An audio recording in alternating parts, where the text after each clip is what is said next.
Amém. Eu quero ler e trazer para você nessa manhã o tema As 5 Pedras de Davi. E talvez você já ter ouvido ou visto essa ministração ou algumas coisas a respeito disso. E quando Deus trouxe ao meu coração essa palavra, eu entendo que não só aqui, mas diversas histórias de homens e mulheres na Bíblia enfrentaram batalhas conscientes. Tem batalha que você enfrenta hoje. Tem guerra que você enfrenta agora. Mas tem batalhas que você não tem noção que vão chegar no dia de amanhã. E eu quero nessa manhã deixar com a igreja algo muito importante. Não são as inúmeras guerras que vão te definir.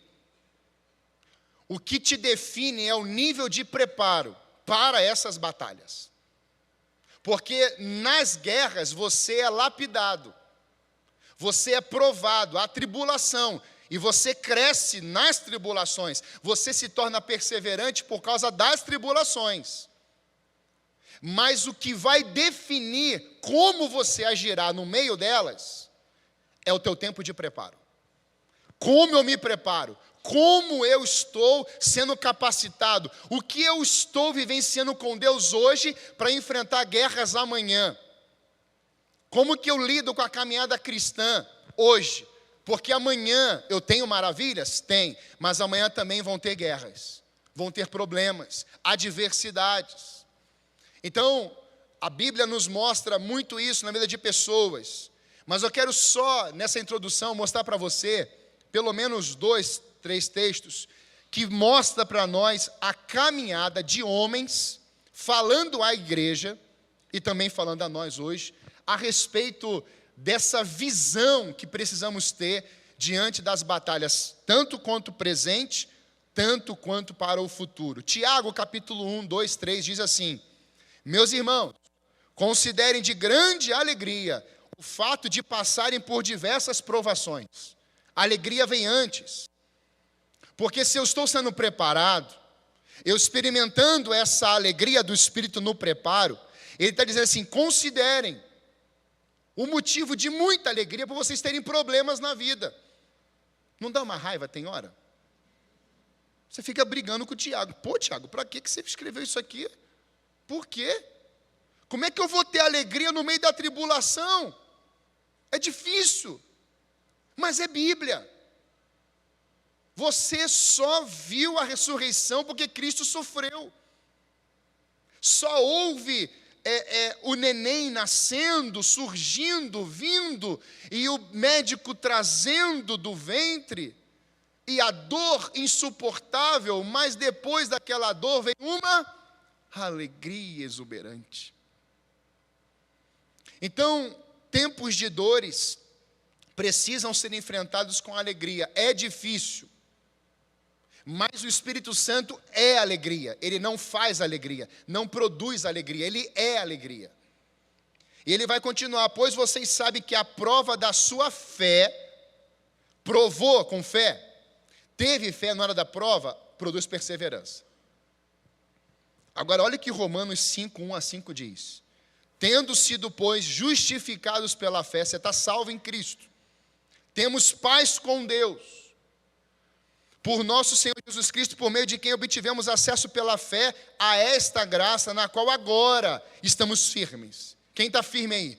Você está firme aonde? Na fé, na rocha, no fundamento que é Jesus Cristo de Nazaré. E nos gloriamos na esperança da glória de Deus. Não só isso, mas também nos gloriamos nas tribulações. Então, por meio das tribulações, eu experimento glórias. Isso é tenso, mas é verdade. Não dá para enxergar aos olhos humanos, mas aos olhos espirituais, isso é poderoso, isso é glória.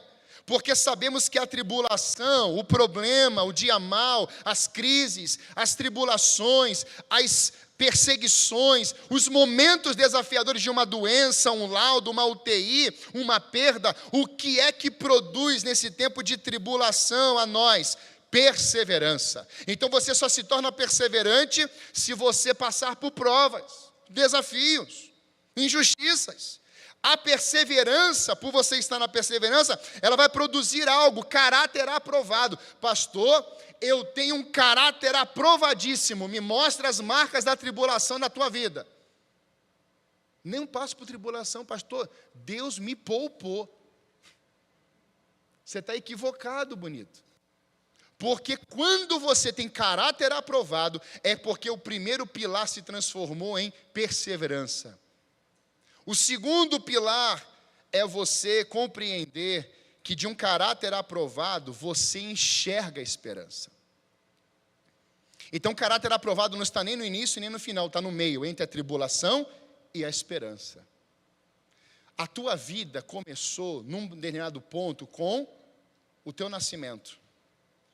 E você tem uma jornada. E lá no final, nós vamos encontrar com a esperança eterna, amém? Mas a esperança não está dentro de nós? Então, nessa manhã, eu entendo que a esperança não nos decepciona, porque Deus derramou o seu amor em nossos corações, por meio do Espírito Santo que Ele nos concedeu. Então, eu tenho uma boa notícia para ter nessa manhã. Nós não somos aqui pessoas que amam sofrer, não é isso. Mas nós somos pessoas que passam por sofrimentos. Passam pelo dia mau. No mundo tereis aflições, mas tem de bom ânimo, eu venci o mundo. Basta cada dia o seu próprio mal. Então a perseguição, as dores, elas vão chegar. Como a crise, ela não avisa, ela só chega. E tem hora que ela nem bate a porta, ela arrebenta com a porta. Ela chega lá, vem pela janela, vem pelo telhado, vem por algum lugar. E aí, irmãos, nós temos um personagem hoje para trabalharmos, porque eu poderia dizer para você que Davi foi o melhor rei, de fato foi o melhor rei, o rei mais poderoso de Israel, mais citado. Até hoje, Davi é dito em Jerusalém de uma forma tão gloriosa. Mas o que me chama a atenção na vida de Davi, é porque Davi foi um guerreiro que ele tinha na sua mentalidade o nível de abrangência das batalhas futuras. Uma igreja hoje consolidada, o tema do ano é consolidação, ela não enxerga como o Michael disse aqui. Nós estamos bem, nós estamos avançando, estamos crescendo, Deus está fazendo. Mas, irmãos, se nós não tivermos abrangência, nós não tivermos uma visão clara do que de fato é o mundo espiritual, a gente perecerá. Há uma realidade hoje, irmãos, de nos acostumarmos com as coisas do próprio Deus. E eu confesso a vocês que eu volto mais ainda no meu tempo de oração, da minha busca ao Senhor, de uma viagem. Eu viajei 3 horas e meia sozinho, voltei sozinho, eu orei quase 6 horas, buscando uma direção de Deus. Eu falei assim, Senhor, ministra o meu coração. E Deus começou a ministrar no meu coração sabedoria, meu filho. Tenha a visão da abrangência. Tenha a visão do tamanho, da extensão, dos desafios futuros. Tenha isso primeiro, meu filho. E isso foi trazendo níveis de responsabilidade ainda mais ao meu coração, porque Davi foi um conquistador, Davi foi um rei de um governo glorioso, Davi teve recursos, Davi teve família, Davi deixou o filho no trono, Davi venceu inúmeras batalhas, e a grande pergunta é, como Davi viveu antes dessas batalhas? O que Davi fez, o que Davi escolheu, o que Davi colocou em pauta antes dessas grandes batalhas?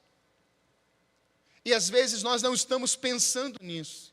Como igreja, nós estamos pensando em tudo, menos nos prepararmos para os desafios da vida. Nós estamos pensando na viagem, estamos pensando nos recursos, pensando nas férias, pensando na casa, em comprar coisa, pensando em roupa, pensando em escola. Isso tudo é errado? Claro que não, é bênção. Mas eu quero trazer uma consciência à igreja hoje, de que ela está na terra não para isso primeiramente falando, mas ela está na terra para saquear o inferno, resistir ao diabo, ele fugindo de vós. Há uma batalha espiritual hoje, claramente, contra a igreja. E se nós não tivermos essa mentalidade, a gente começará a enxergar e priorizar algo. E, por exemplo, eu posso priorizar o contrabaixo, mas eu posso anular o Flávio. Eu posso priorizar o púlpito, mas eu não priorizo a mensagem que o púlpito está pregando, porque o que importa não é o mensageiro, o que importa é a mensagem.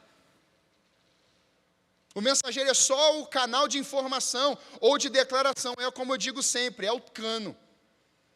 Então, diante disso, eu olho para a vida de Davi e me impressiona, porque no capítulo 17, nós temos aqui um momento, irmãos, muito importante na vida dele.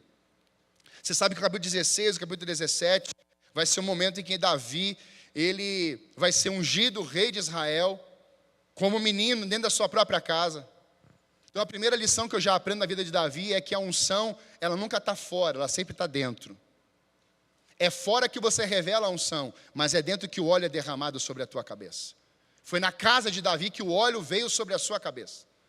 Então você que quer viver longe da paternidade, longe da maternidade, você quer viver desigrejado, longe da igreja, cuidado com isso. Porque bênção tem dia, tem horário e tem local. O dia e horário, o momento da bênção que veio sobre Davi foi dentro de casa. Tem mais alguém aqui? Tem. Onde ele está? No campo. Então traz ele. Enquanto ele não chegar, não nos assentaremos à mesa. Quando Samuel viu Davi, no coração dele veio, é esse. Pegou o chifre com azeite e derramou na cabeça dele. Tem lugar para você ser abençoado. Tem dia, tem horário, tem momentos que Deus escreveu. E aquele foi o dia da escrita de Deus. Quando Deus escreve, ninguém pode apagar. Agora tinha a escrita da retirada da unção da vida de Saul. Ele continuaria reinando, mas sem a presença. Mas agora Davi estaria ocupando o trono de Deus em Israel. Só levou 20 anos. Mas ali foi o momento da sentença de Deus sobre a vida dele. Eu quero deixar com você nessa manhã essa ministração para que você saia daqui com as pedras na mão. Diga assim comigo, eu vou sair daqui hoje. Não, você vai falar melhor, vamos lá. Diga assim, eu vou sair daqui hoje com as pedras nas minhas mãos. No final você vai entender. 37 diz assim, o Senhor que me livrou das garras do leão e das garras do urso, me livrará das mãos desse filisteu. Diante disso, Saul disse a Davi, vá, e que o Senhor esteja com você. Então Saul vestiu Davi com a própria túnica, colocou-lhe uma armadura e um capacete de bronze na cabeça. Davi prendeu sua espada sobre a túnica e tentou andar, pois não estava acostumado àquilo. E disse a Saul, não consigo andar com isto, pois não estou acostumado. Assim tirou tudo aquilo. E em seguida pegou o seu cajado, escolheu no riacho 5 pedras lisas, colocou-as na bolsa, isto é, no seu alforje de pastor, e com sua tiradeira na mão aproximou-se dos filisteus. Aqui, eu queria que você pensasse comigo, que Davi estava sendo ungido em casa. No momento seguinte, o seu pai diz para ele, Davi, pega queijo, leva para as autoridades, pega alimentos, pães e leve para os seus irmãos que estão no campo de batalha. Em um momento anterior, está todo mundo dentro de casa e Davi está sendo ungido. Momentos depois, o exército, que eram os irmãos também, faziam parte do exército de Israel, eram os irmãos de Davi, eram mais experientes, homem de guerra. Está Eliabe e tem lá mais alguns. Eles estão indo para o vale. E naquele tempo, não era um exército contra o outro o tempo todo. Levantava-se um guerreiro de uma nação, ou de um exército, e juntamente com outro guerreiro, era escolhido daquele outro exército. Então eles iam para um confronto pessoal.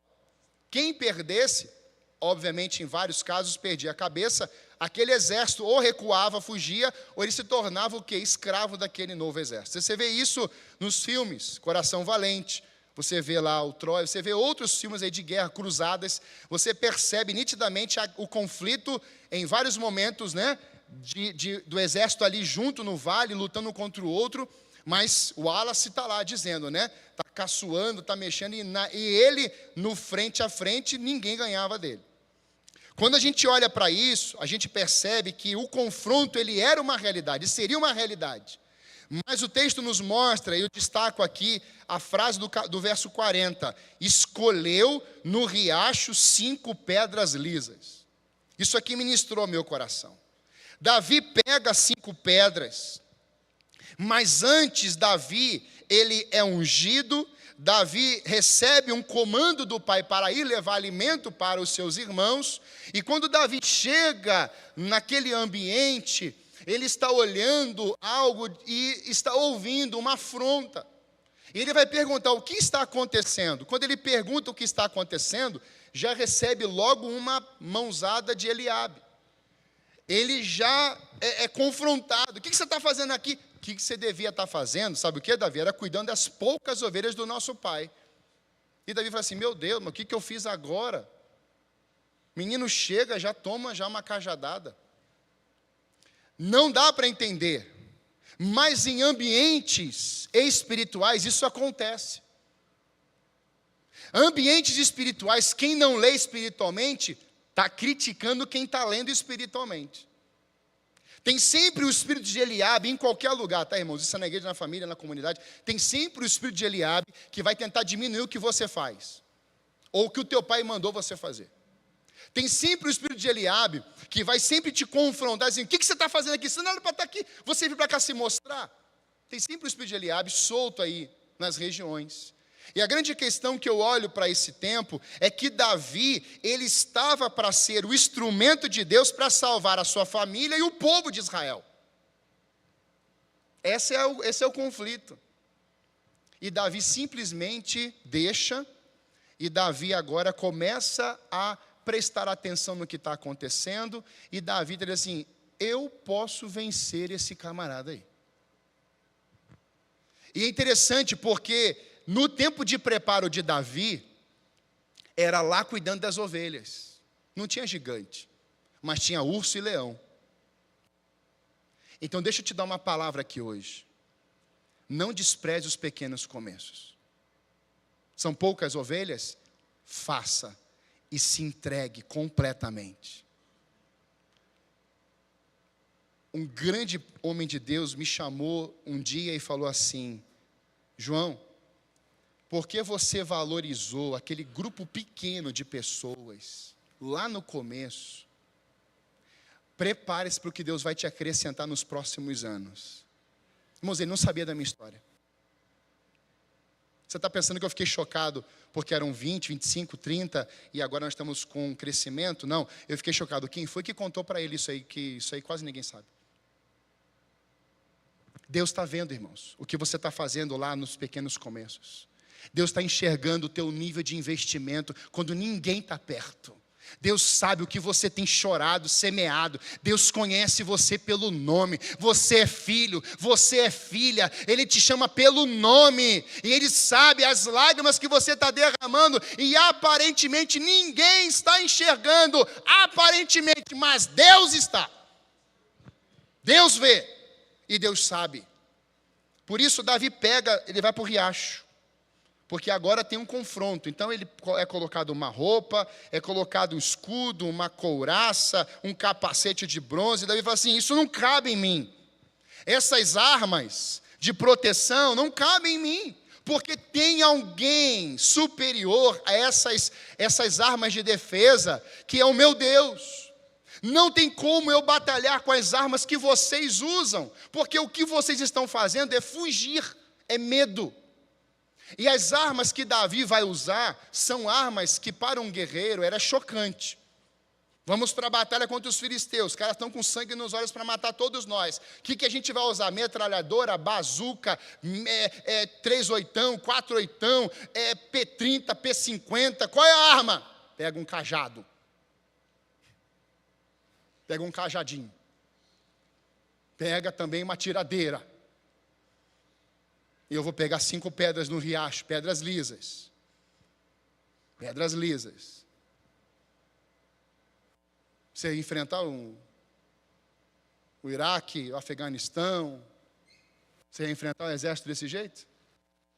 Pessoal, tudo com bazuca, com tanque, e você lá com uma tiradeira. Não chega a ser cômico? Pois é, com Deus é assim mesmo. Porque não é o nível que você enxerga do outro lado que importa. É o tamanho do Deus que você serve que importa. Irmãos, Davi vai para o riacho, e diante desse gigante que aparece agora, que é o Golias, um homem enorme, que a espada dele devia ser do tamanho de Davi ou maior que Davi. Só a espada. O peso da armadura de Golias era muito mais pesado do que Davi, irmãos. Ou seja, a defesa de Golias era muito mais peso e valor monetário do que o peso de Davi. Então vai ver na dimensão, vai entendendo agora o que Davi vai fazer para confrontar esse. Em primeiro lugar, Davi pega 5 pedras, mas o gigante era um só. Por quê? O tempo de preparo de Davi e a unção sobre a sua cabeça. Quero pensar um pouquinho sobre isso. Davi cuidava das ovelhas, Davi era um menino que obedecia a seu pai, Davi foi um homem que ele guerreia e ele tem na sua mente um espírito de adorador.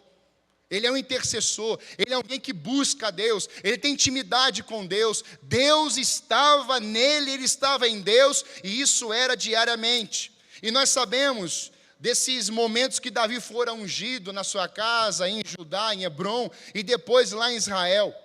Nós sabemos, já falei isso aqui algumas vezes, e aqui eu queria que você entendesse algo. Na visão de Deus, quando o óleo ele é derramado sobre a vida de uma pessoa, a gente tem que entender que isso virava uma marca. A pessoa era marcada. O óleo, ele representa 3 características pelo menos: separação, consagração e capacitação. Então, quando Davi ele é ungido, no primeiro momento na sua casa, ele estava sendo separado. Era uma separação de alguém que Deus estaria para usar na liderança de Israel. Quando você se converte, é salvo em Cristo, você se torna santo, separado deste mundo.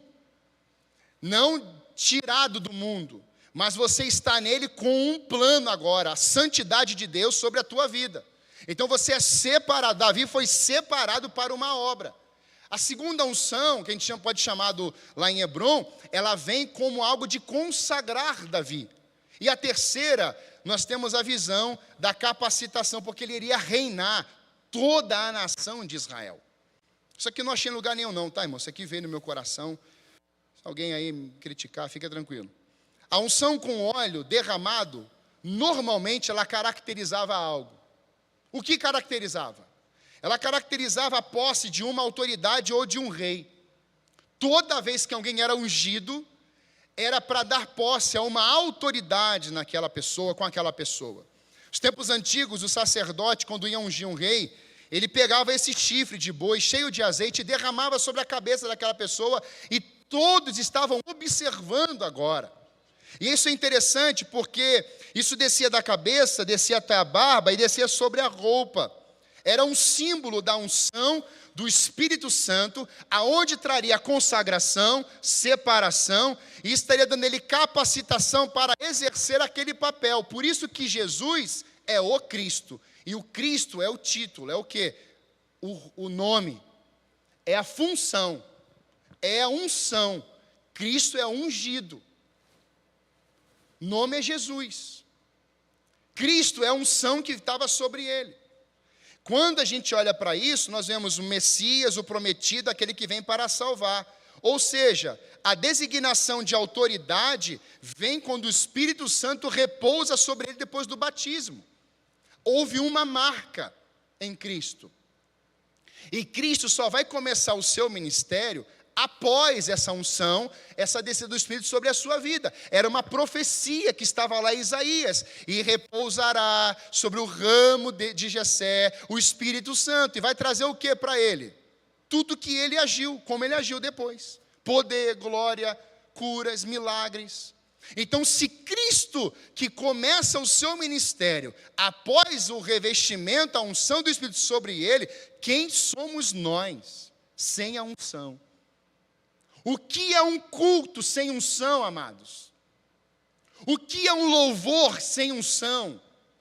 O que é uma igreja sem preparo, sem unção, sem o derramamento do Espírito, sem a busca da presença de Deus? O que seríamos nós? E por isso que eu amo Pedro, porque Jesus fala assim, vocês não querem ir embora?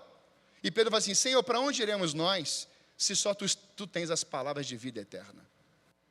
Uma igreja ungida, ela reconhece que só Cristo tem as palavras de vida eterna. Uma igreja capacitada, ela entende que veio de presente de Deus para ela. Uma igreja consagrada, ela entende que ela está para ocupar uma missão na terra. Uma igreja separada, consagrada, capacitada, ela não está vivendo isolada de Deus, mas ela está em Deus.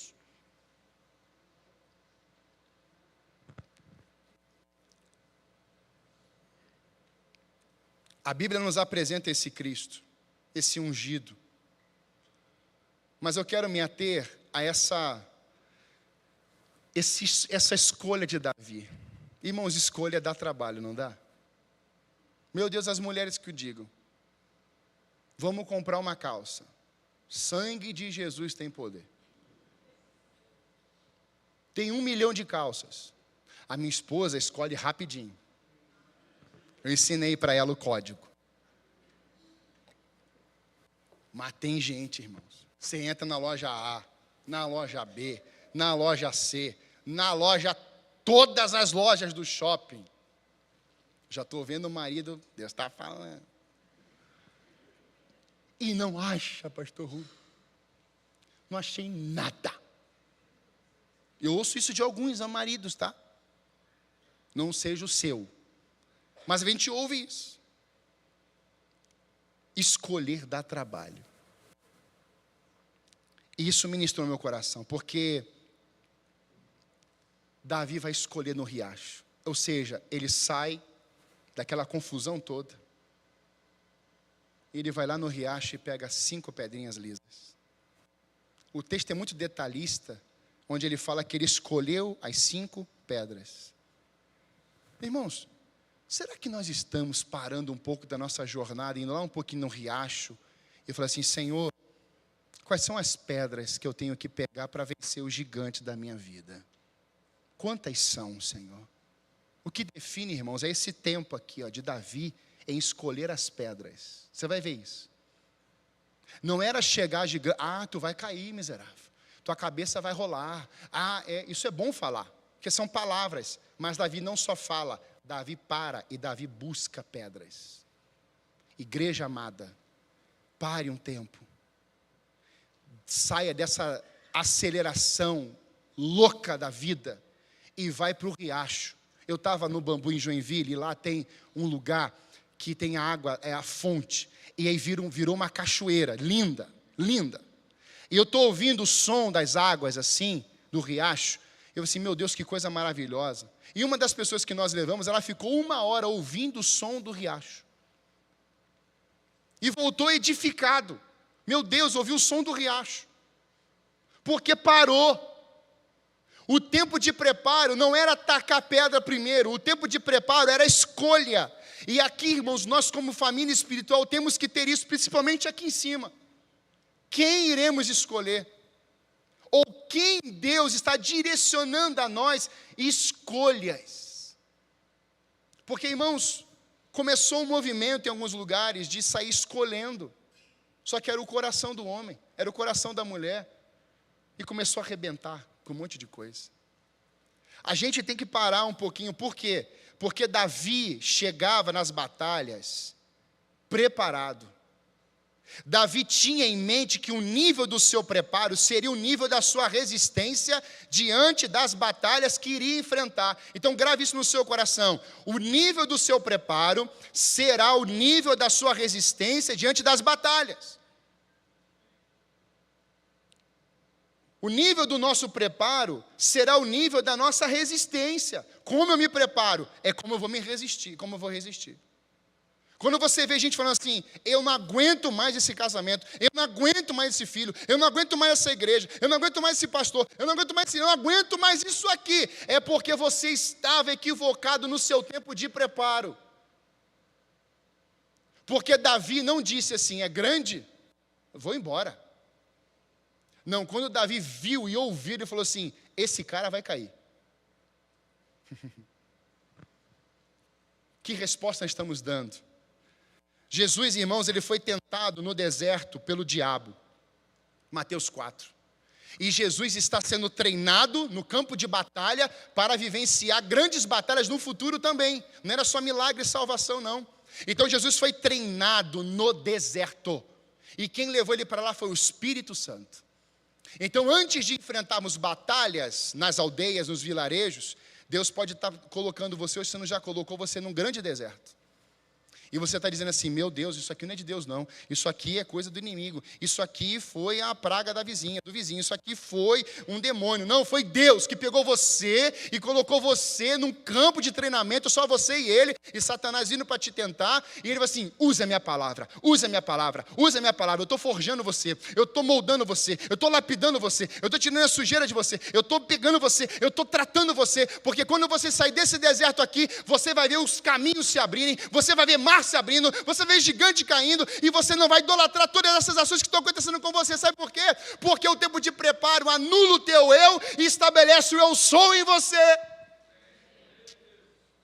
Então ele te prepara até para as conquistas, para o teu coração não ceder às conquistas que Deus te deu. É quando eu começo a ver nego caindo, cheio de Espírito Santo, e pessoa, e a igreja lotada, e a unção, e vem alguém fala assim, pastor, a sua igreja é uma benção. E eu falo assim, glória a mim.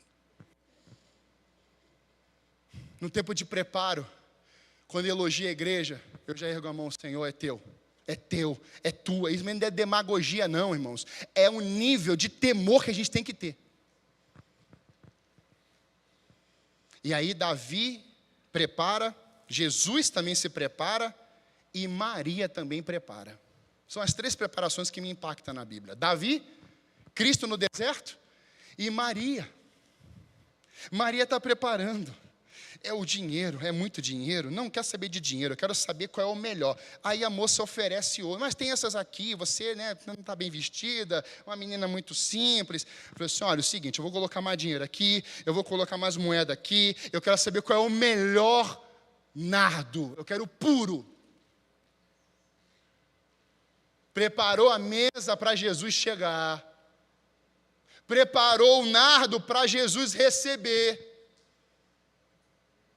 Irmãos, isso aqui é forte. Para mim é. O tempo de preparação será visto por um Deus que se manifesta quando uma igreja não chega pedinte, mas quando uma igreja se diz, Senhor, nós estamos aqui exaltando, glorificando, nos rendendo, nós estamos preparando, porque eu sei que o Senhor vai chegar, e quando o Senhor chegar, o aroma vai mudar, a glória vai descer, o céu vai se abrir. Então a prioridade, Senhor Deus, não é a tua manifestação, a prioridade que Deus espera de nós é o tempo de preparo. Como é que nós estamos preparando, irmãos, para os nossos cultos hoje? A gente sai de casa atropelado, a gente sai brigando, em confusão. A gente sai de casa como? Não, sai de casa, levanto mais cedo, coloco uma música naquela televisão, eu preparo o café da minha família, e eu chego lá no quarto da minha filha mais velha, minha filha, papai te ama, minha filha vai ter um domingo glorioso. Eu vou na outra, a outra já está acordada, já assim, pai, o senhor me ama? Eu assim, claro que eu te amo, vem aqui, um abraço, meu amor. E ela fala assim, também te amo. E a gente desce, a música já está cantando, o camarada já está ministrando, eu já estou lá em pé, assim, Senhor, é hoje o preparo. Só que o preparo aconteceu domingo de manhã assim, e quando o culto acabar hoje à noite, como é que vai ser o teu preparo segunda, para novamente você chegar aqui domingo que vem? Quem está entendendo, dá um glória a Deus aí, por favor. Ali mesmo no campo, Saul já pergunta, de quem ele é filho? Ele é filho de Jessé. Tem casa, tem família. E por que Davi pega 5 pedras? Já vou chegar lá. Mas no processo da unção e do preparo, Saul ainda está lá. Irmão, deixa eu te falar uma coisa aqui. Tem inimigo que vai caminhar perto de você até a tua morte. É tenso, né? Agora, tem inimigos que você vai ver morrendo. O que define é o nível do teu preparo e resistência diante disso. O que está do lado de fora, irmãos, não pode entrar aqui dentro. E quando eu falo de fora, eu estou fazendo o sistema mundano. Porque as pessoas vão entrar aqui. E eu tenho orado para isso. Pode escrever, irmãos, um culto aonde a pessoa entra aqui e ela não consegue ficar de pé, ou ela está passando mal, ou ela está começando a ter uma crise de ansiedade, alguma coisa dentro dela, alguma situação. Domingo passado a gente estava aqui à noite, veio a mãe e uma filha no meio aqui da frente. Pastor, ela não está passando bem, ela está assim. Chamei a Débora começou a ministrar, e eu vi, irmãos, Deus arrancando as coisas dentro dela assim, e não manifestou nada aqui. Em 5 minutos, ela voltou para o lugar. Sabe qual é o nome disso? Uma igreja que tem buscado tempo de preparo. Porque se o demônio entrar aqui na vida de alguém, ele vai ter que se manifestar, ele vai ter que sair. Esse lugar é consagrado só a Deus, irmãos. Ele é um ambiente com nome focado em Cristo. E Satanás, por isso que alguns começam a se coçar. Não vou embora, não aguento mais. Esse negócio aqui está muito louco. Meu coração não está aqui. Fico inquieto. Eu não sei, sabe por quê? É porque o diabo está trabalhando para você não ouvir essa palavra. Porque essa palavra, ela penetra, ela transforma a tua vida. E Satanás não quer que você seja transformado. Mas é um tempo de preparo, é um tempo de renúncia. O povo está orando, o povo está intercedendo. Tem muita gente jejuando, mas Senhor, manifeste o teu poder naquela casa, naquele domingo. Senhor, venha sobre nós. Esse tem sido o desejo, mas sempre tem o espírito de Saul, que quando olha e vê, daquele momento em que Davi começa a subir os degraus, surge o espírito de Saul. O texto mostra para nós que após Davi matar Golias, há uma canção na terra. Saul matou milhares, Davi matou dezenas de milhares. O que nasceu no coração de Saul? Diga assim: inveja. A inveja mata. A inveja é um câncer moral que corrói os ossos. Provérbios 14:30. O ânimo sereno é a vida do corpo. Ânimo sereno, vida ao corpo, mas a inveja é a podridão dos ossos. Quem estava com inveja, Saul ou Davi? Qual foi o fim de Saul? Suicídio. Ossos podres, por dentro. A inveja vai destruindo os ossos, ela vai deformando você por dentro. Você está sorrindo por fora, mas por dentro a inveja está te consumindo, te desgastando, te corroendo completamente. E tem hora que você não consegue ficar de pé. A inveja mata. A honra a Davi foi crescendo, mas a inveja também foi crescendo. A honra a Davi foi sendo gloriosa, mas a inveja também foi crescendo. Juntamente com isso, irmão, Saul começa a ter medo, porque o Senhor o havia abandonado e agora estava com Davi. O texto diz que Deus abandona Saul, deixa Saul, retira essa unção de reinar. E diante desse quadro, Saul fica com ódio de Davi. Isso vai crescendo dentro dele. E agora, irmãos, o nível da batalha de Davi cresce. Não contra os inimigos filisteus, mas primeiro contra o próprio rei Saul. Era o rei, irmãos, que Davi também poderia chamá-lo de pai, e chamou. Não estava distante, não era o inimigo, irmãos, dos filisteus, dos jebuseus, era alguém que estava no mesmo exército. Eu vou te matar. E sabe o que mais traz isso hoje? Porque Saul começa a perseguir a Davi para matá-lo. Olha o que está em 1 Samuel 19, 8-12. Houve guerra outra vez. Davi foi lutar contra os filisteus e lhes impôs uma grande derrota. Por isso fugiram dele, contudo, o espírito maligno, mandado pelo Senhor, apoderou-se de Saul quando ele estava sentado em sua casa. Lança na mão. O espírito maligno vem na vida de Saul, lança na mão. Enquanto Davi estava tocando harpa, adorando, você está entendendo onde que a adoração, ela é um alvo de Satanás? Satanás está com a fúria, irmãos, para matar os adoradores da igreja. uma fúria com a lança na mão para matar os intercessores da igreja. E à noite eu vou falar sobre esse tripé: intercessão, adoração e profecia. É a tenda de Davi. Satanás está olhando para tudo isso, falando assim: olha, eu vou encravar em você essa lança. A Bíblia diz aqui, Saul tentou encravá-lo na parede com a lança, mas Davi desviou-se, a lança encravou na parede. Naquela mesma noite, Davi conseguiu escapar. Então Saul enviou alguns mensageiros à casa de Davi para vigiá-lo e matá-lo de manhã. Mical, porém, mulher de Davi, o alertou: se você não fugir esta noite para salvar sua vida, amanhã está morto. Então Mical fez Davi descer por uma janela e ele fugiu. Porque Davi pegou 5 pedras no riacho. A primeira pedra, cabeça de Golias, mas tinham mais 4.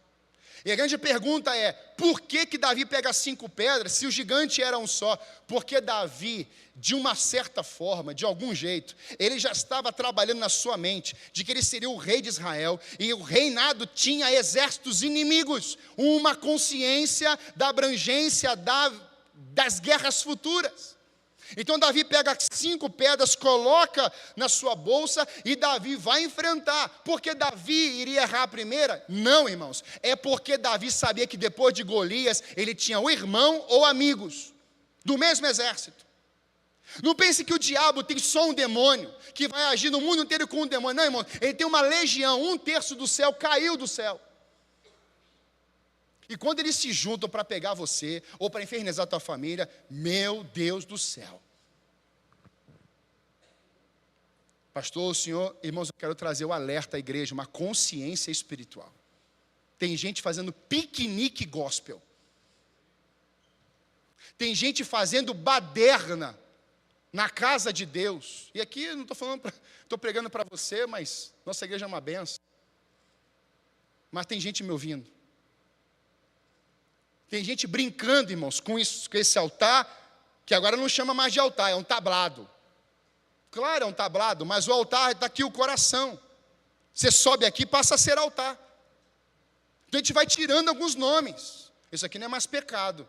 Isso aqui pode. Isso aqui, não, releva.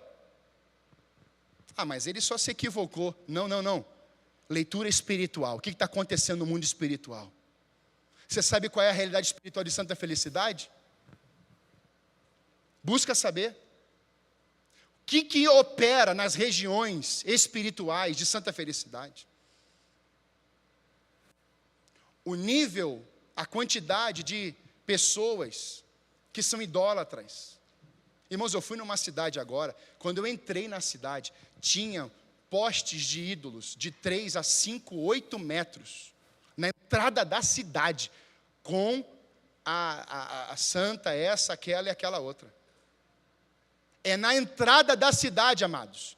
O primeiro posto de gasolina, quando você passa na entrada da cidade, é o maior posto de daquela região toda.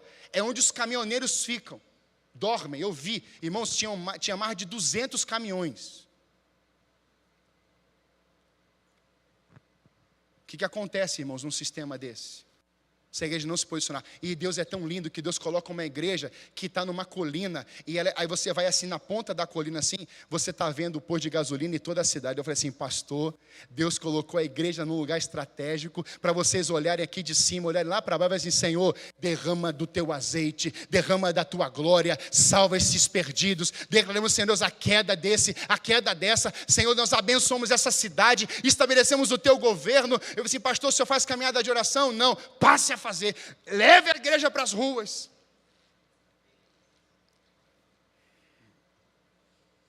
Quando as batalhas e desafios aumentam, precisamos entender que Deus pode estar querendo aumentar a nossa influência. Davi prepara, pega as 5 pedras, coloca, acerta a cabeça de Golias, mas tem mais 4 pedras. Então sempre ande no preparo, ande na nuvem de Deus, e entendendo que a qualquer momento pode aparecer um inimigo contra você, porque você matou o inimigo do lado de lá. E aí quando Davi mata Golias, irmãos, o inimigo não estava só fora, o inimigo estava dentro. E aí me choca Porque alguns podem pensar assim, mas pastor, batalhas e desafios muito grandes, difíceis, e o que a gente faz? A gente está pensando em desistir. Não, entenda que Deus pode estar querendo aumentar a sua influência naquela região. Como funciona isso? Você está sendo perseguido na empresa pelo seu próprio chefe, e o seu chefe está comunicando uma inverdade a respeito de você, ou a sua gerente, ou alguém que quer o mesmo cargo que você. E você está igual o José, só orando, só buscando, intercedendo e sendo um agente de transformação naquele lugar. Do nada, aquela pessoa é demitida. Do nada o chefe chega e fala assim, olha, eu vou te dar uma oportunidade de você agora ser o diretor-geral. Sabe por quê? Porque você preparou, você deu respostas certas na hora certa, você não se corrompeu ao sistema e porque você se manteve fiel. Aí você é promovido. Você é abençoado. Quando eu olho para isso, as pessoas olham e falam assim, você viu o que aconteceu? Levantaram ele, levantaram ela. Mas qual o testemunho que você deu no processo todo? Irmãos, Davi se torna um rei em Israel. Reúne os soldados, marcham para Jerusalém. E agora, irmãos, Golias está morto. Davi agora está na sua projeção de um chefe de autoridade diante de todo o exército de Israel. Ele é o líder geral. E ao mesmo tempo, Saul quer matá-lo. E agora nós temos anos se passando. Vão se passar praticamente 20 anos. Davi agora vai ser ungido em Israel. Mas eu quero me ater a essa visão de que há um momento de glória na vida de Davi crescente, ou melhor, momentos na vida de Davi crescentes, no que se refere à glória. A glória vem dentro da casa dele, a glória veio em Judá, mas agora a glória era maior. Veja o nível de influência que ele exerceu, mas ele enfrentou os inimigos. Ele batalhou guerras, ele não matou Saul, ele não disse, Saul, eu vou te matar. Não, ele, pelo contrário, ele se esconde numa caverna, Saul entra, ele rasga, só dele rasgar o manto, a roupa de Saul, ele pede perdão, me perdoe, pai, me perdoe, rei. Que nível é esse? Que unção é essa? Não dá para entender, mas está escrito. O inimigo, irmãos, não era Saul, o inimigo estava na inveja dentro do coração de Saul. Por isso que Paulo vai dizer que a nossa luta não é contra carne nem sangue, mas contra essa hoste, esses dominadores das trevas, os demônios e o diabo. Então, quando Davi está olhando para Saul, ele não vê Saul como um opositor, ele olha Saul como alguém que também precisava de misericórdia. Agora a gente pega, né? Porque tem gente que a gente já mandou para o inferno. Sim ou não, irmãos? Já mandamos, irmãos, alguns. Vai para o inferno. O que não manda para o céu? Não é verdade? Viu? Vai para o céu. Não, por quê? Porque o nosso coração, ele é destruidor. Sem a unção, nós fazemos isso. E a pergunta aqui, irmãos, é que Davi, como é que ele enfrentou isso? Davi enfrentou os inimigos do povo de Deus, ele tendo consciência da abrangência da batalha. Davi tomou 5 pedras, pois eram 5 príncipes. E aqui está o âmago da palavra. Por que Davi pegou 5 pedras? Davi pegou 5 pedras porque ele teve uma visão da abrangência da batalha. Ele teve uma visão clara da dimensão da batalha. E agora, diante dessas 5 pedras, em Josué, capítulo 13, verso 3, desde o rio Sior, próximo ao Egito, até o território de Ecrom ao norte, todo esse território considerado cananeu, mas governado por 5 governantes filisteus. Quantos governantes filisteus? 5 príncipes. O de Gaza, o de Asdod, o de Ascalon, o de Gate e o de Ecrom, também a região dos Aveus. 5 pedras, um gigante de frente, mas tinham mais 4. O que significa o príncipe de Gaza? Isso são guerras futuras, tá, irmãos? Guerras futuras, se conecta aqui. Guerras futuras. Não era guerra no presente só. Era uma pedra para o gigante Golias e 4 para o futuro. Aí vem Gaza, destruição. Tem uma pedra que vem na direção de Davi ou do exército de Israel para trazer destruição. Nós somos a continuidade de Israel, ou seja, Israel operou, agora nós temos o que? A igreja, que vai se tornar uma noiva. Então Deus vem buscar o que? O Espírito Santo, e a noiva está dizendo, Maranata, a hora vem. Então antes Israel, agora igreja. Deus estabeleceu por meio de Cristo a sua igreja, sobre ele rocha. Então quando você vê uma igreja que se prepara, que busca, que tem visão da abrangência das batalhas futuras, é uma igreja que vai no riacho, separa 5 pedras, e aqui não é literal, mas ele separa algumas pedras, coloca na sua vida, e quando você estiver de frente para o primeiro gigante, você não vai ficar perguntando, Senhor, o que eu devo fazer agora? Não, você já sabe, pegou as pedras, Deus direcionou, agora é colocar na tiradeira e atirar e acabar com esse inimigo. Mas acabou ali? Ou venci Golias, agora está tudo resolvido.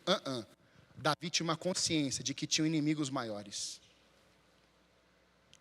Destruição, confiar na própria força. E isso serve de dentro para fora e de fora para dentro. Uma igreja que vai no riacho, que se prepara, ela não está presa ao que se faz muito, mas ela está vinculada naquele que é o todo.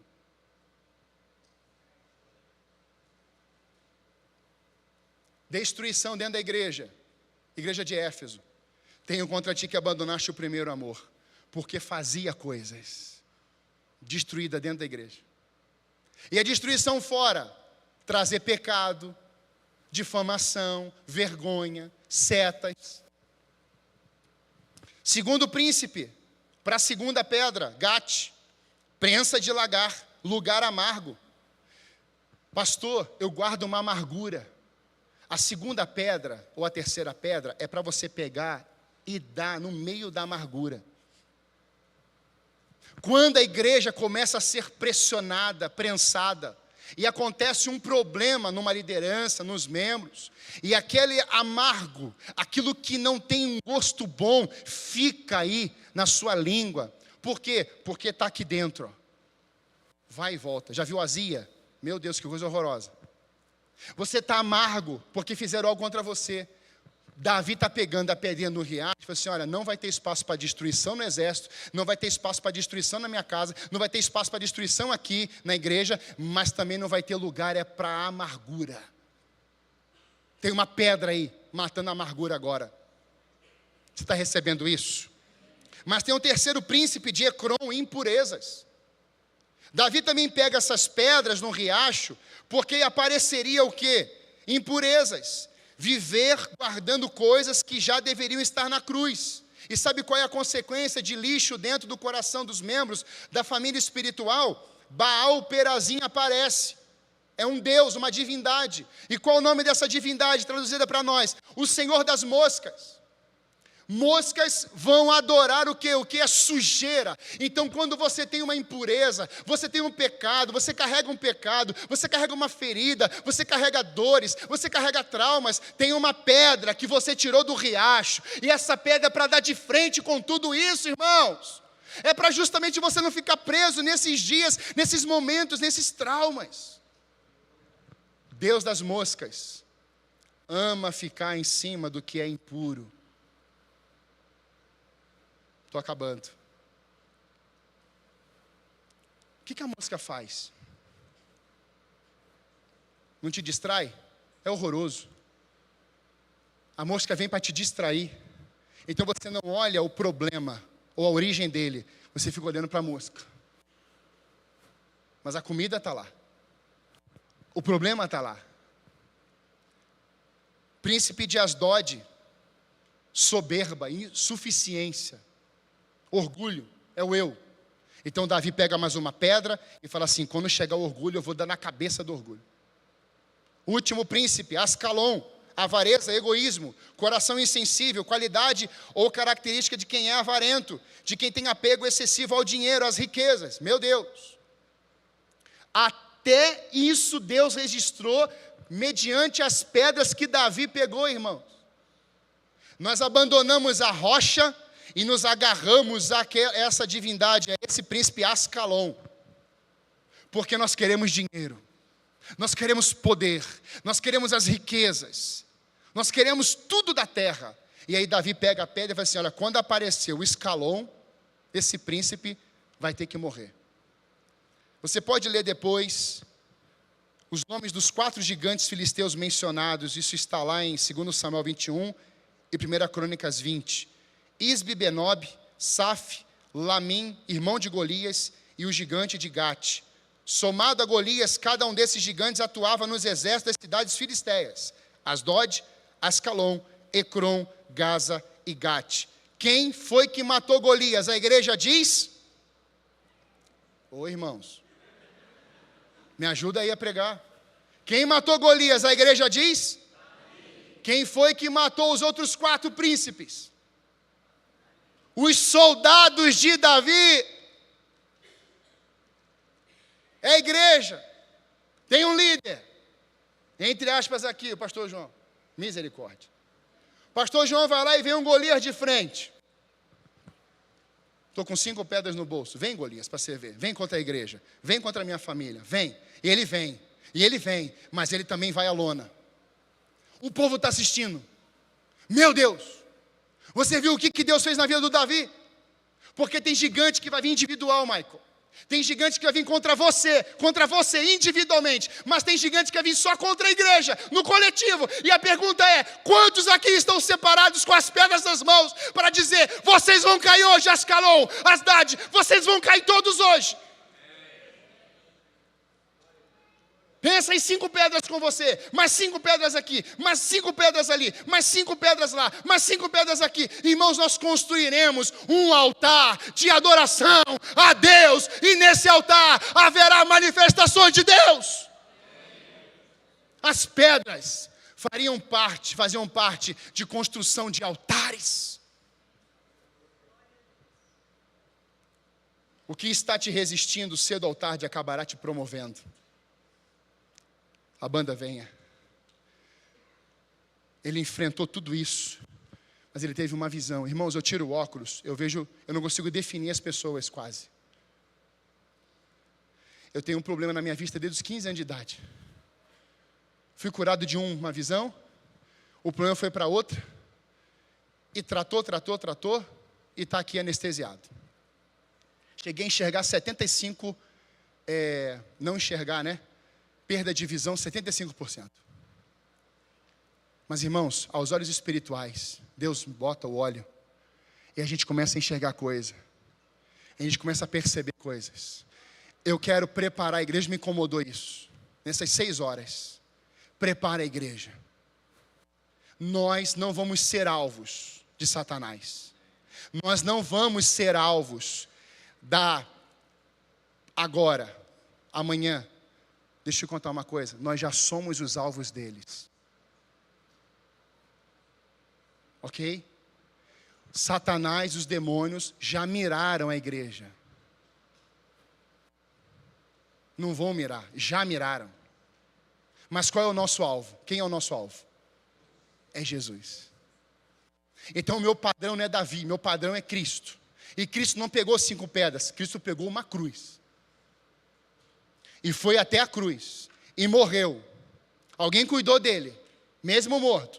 Mas aquele homem que cuidou não sabia que ao 3º dia ele iria ressuscitar. Sobre qual liderança nós vamos andar nessa manhã? Que tipo de liderança eu estou andando para conquistar? Esse ano é o ano da consolidação, ano que vem é o ano da conquista da igreja. É o tema que Deus colocou no nosso coração, num projeto de 5 anos. Irmãos, as pedras estão no rio. O rio está passando aqui.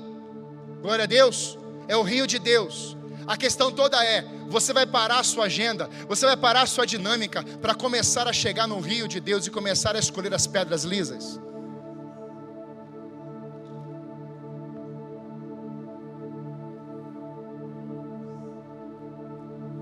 Eu quero vencer batalhas, irmãos.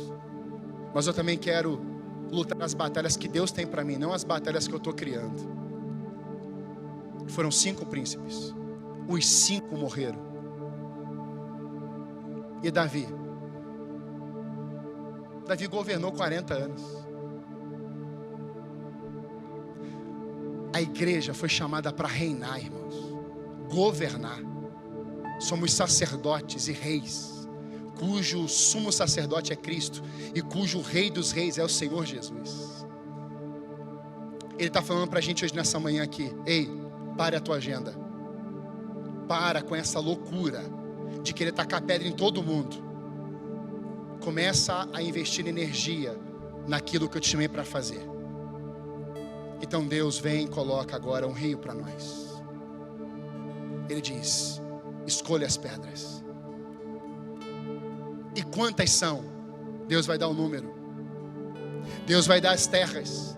Deus vai colocar os lugares que nós temos que alcançar. E eu já fui no riacho esses dias. E eu peguei as minhas pedras. Sabe por quê?